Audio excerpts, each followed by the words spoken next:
Le général Roger Issio, numéro 1 de la police nationale congolaise dans la province du Lualaba, a effectué une visite remarquée dans la commune de Fungurume.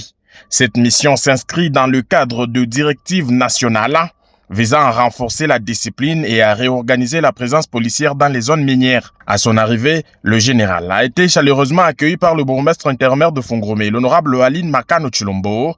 Les deux personnalités ont échangé sur les enjeux sécuritaires et sociaux de la commune avant que le général ne participe à une parade officielle organisée par les forces de l'ordre local.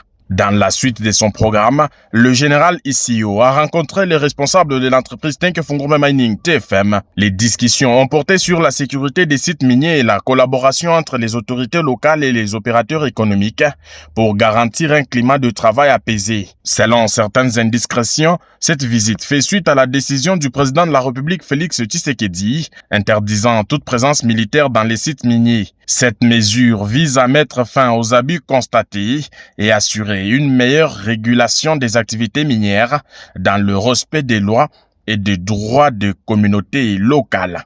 En parallèle, le député national Trésor Chikambi a effectué une visite de courtoisie au bureau communal de Fungurume. Il y a eu un échange fructueux avec l'exécutif local, l'honorable Aline Makano, autour des défis de gouvernance et du développement de la commune. Cette rencontre a renforcé le dialogue entre les institutions nationales et locales, traduisant une volonté commune de travailler pour le bien-être de la population. La présence conjointe du général Roger Issio et du député national Trésor Chikambi à Fungurume constitue un signal fort de l'engagement des autorités nationales et provinciales à appliquer les directives présidentielles et à soutenir les initiatives locales. Elle traduit également la volonté de restaurer la confiance entre la population, les institutions et les opérateurs miniers dans un contexte où la régulation et la transparence sont devenues des priorités.